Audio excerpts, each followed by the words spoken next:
कक्षा 12 के विद्यार्थियों के लिए लिखा हुआ था इसमें क्लास 12 विषय आपकी सामान्य हिंदी, क्योंकि साइंस साइड जो बच्चे होते हैं उनकी हिंदी हो जाती है सामान्य, और आर्ट साइड के विद्यार्थियों के लिए साहित्यिक हिंदी पढ़ेंगे। तो सामान्य हिंदी के अंतर्गत बहुत सारे पाठ छोड़ दिए जाते हैं। वैसे भी सरकार की तरफ से 30% कोर्स कम कर दिया गया है इस सब के लिए। तो विषय में हम काव्यात ले रहे हैं। काव्य के अंतर्गत आपका पाठ शुरू होता है अयोध्या सिंह उपाध्याय हरिऔध का जीवन परिचय, और इन्हीं से संबंधित इनकी रचनाएं, जैसे पवन दूत का शीर्षक दिया गया, तो उसके विषय में आज बात करेंगे। अयोध्या सिंह उपाध्याय हरिऔध ये 1865 ईस्वी में इनका जन्म जो है निजामाबाद जिला आजमगढ़ उत्तर प्रदेश में हुआ। इनके पिता का नाम पंडित भोला सिंह उपाध्याय था। 5 वर्ष की अवस्था में आप जो है फारसी के माध्यम से इनकी शिक्षा प्रारंभ की। सबसे पहले फारसी की शिक्षा से इन्होंने पढ़ने का काम शुरू किया। वर्नाक्यूलर मिडिल पास करके ये क्वींस कॉलेज बनारस में अंग्रेजी पढ़ने के लिए गए, लेकिन अचानक इनका स्वास्थ्य खराब हो गया, और जब स्वास्थ्य खराब हो गया तो अस्वस्थता के कारण इनको अंग्रेजी की पढ़ाई बीच में ही रोकनी पड़ी। स्वाध्याय से इन्होंने हिंदी, संस्कृत, फारसी और अंग्रेजी में अच्छा ज्ञान प्राप्त किया। निजामाबाद के मिडिल स्कूल के अध्यापक, कानूनगो और काशी विश्वविद्यालय में अवैतनिक शिक्षक के पदों पर इन्होंने कार्य किया, और सन 1945 ईस्वी में ये गोलोकवासी, यानी 1865 और 1945 जन्म और मृत्यु की तारीख। तो है अयोध्या सिंह उपाध्याय हरिऔध।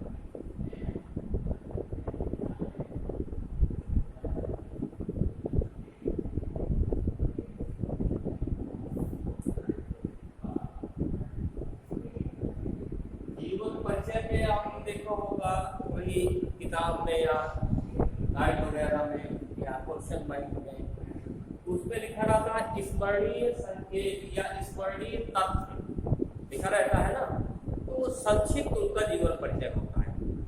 कब जन्म हुआ, कब मृत्यु हुई, पिता क्या नाम था, है ना, उनकी रचनाएं क्या थी, उनकी भाषा शैली क्या थी, आदि आदि, उनके गुरु कौन थे, उनका जन्म स्थान कौन था, ये सब लिखी हुई। तो जैसे जन्म, मृत्यु,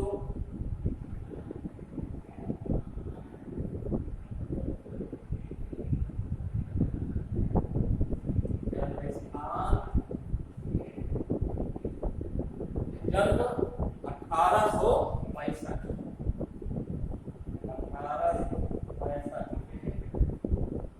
मृत्यु है 1945, जन्म स्थान निजामाबाद,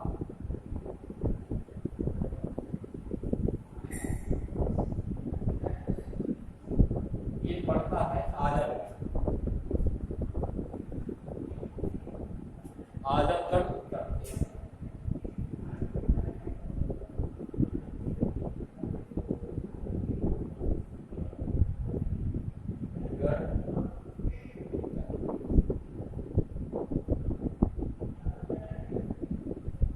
अब पिता का नाम लिखा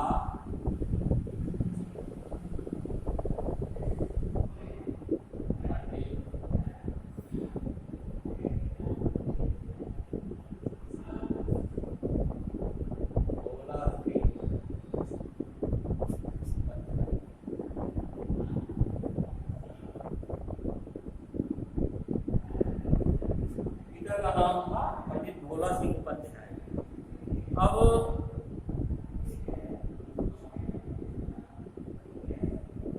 स्वाध्याय के बल पर इन्होंने कई विषयों का अध्ययन किया और प्रकांड विद्वान के रूप में जाने जाते हैं। अब इनकी रचनाएं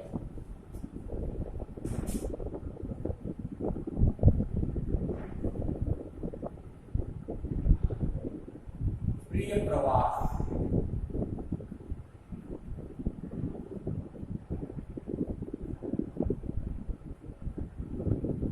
यह है महाकाव्य।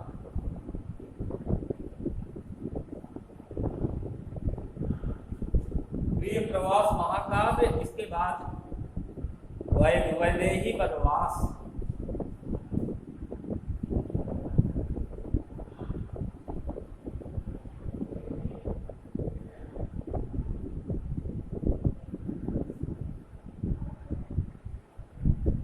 ये करोड़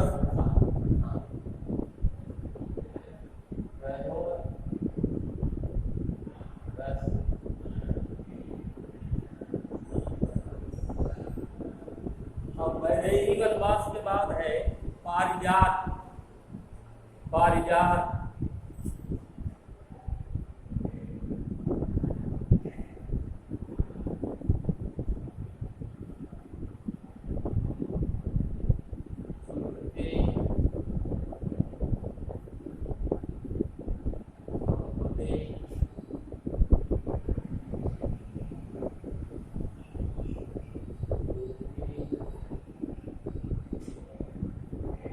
और भी रचनाएं हैं। जैसे मैं बता रहा हूं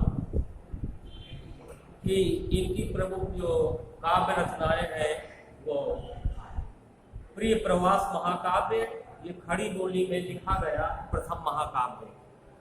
वैदेही वनवास, ये करुण रस प्रधान माना गया है महाकाव्य है।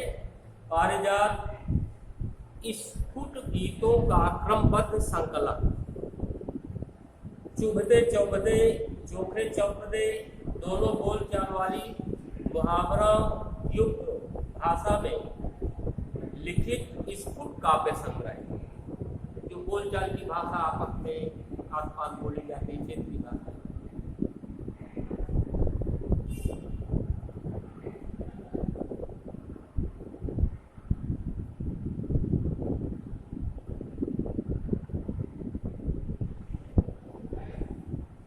इस तरह से और रस कलश, अखिला फूल, ये उपन्यास है और ठेठ हिंदी का ठाठ, ये भी उपन्यास है। रुक्मिणी परिणय, प्रद्युम्न विजय, ये नाटक है। और आज गद्य रचनाओं के अतिरिक्त आलोचनात्मक और अनुदित रचनाएं भी हैं। हरिऔध जी द्विवेदी युग के प्रमुख कवि एवं गद्यकार, यानी इनमें दोनों चीजें थी, कवि भी थे और साथ साथ गद्यकार भी, लेखक भी। ये इनकी विशेषता।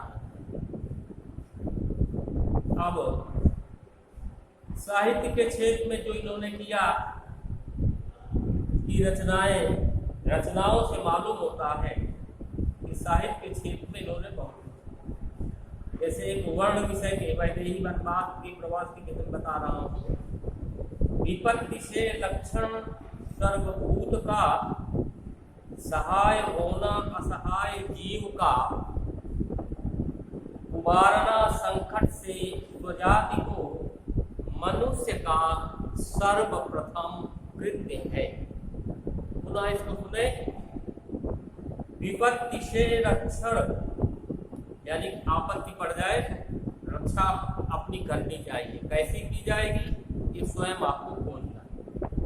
विपत्ति से रक्षण सर्वभूत का, सहाय होना असहाय जीव का, उबारना संकट से स्वजाति को मनुष्य का सर्वप्रथम कृत्य है। दिवस का अवसान समीप था। प्रकृति वर्णन। दिवस का अवसान समीप था, गगन पर कुछ लोहित हो चला।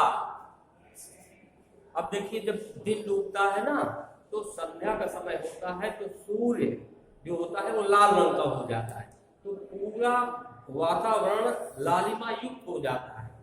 उसमें सुभाषित रत्नावली में बताया गया है, उदय की सविता ताम्रा ताम्रा एवास्त में इच्छा। ध्यान दीजिएगा, उदय की सविता ताम्रा ताम्रा एवास्त में इच्छा,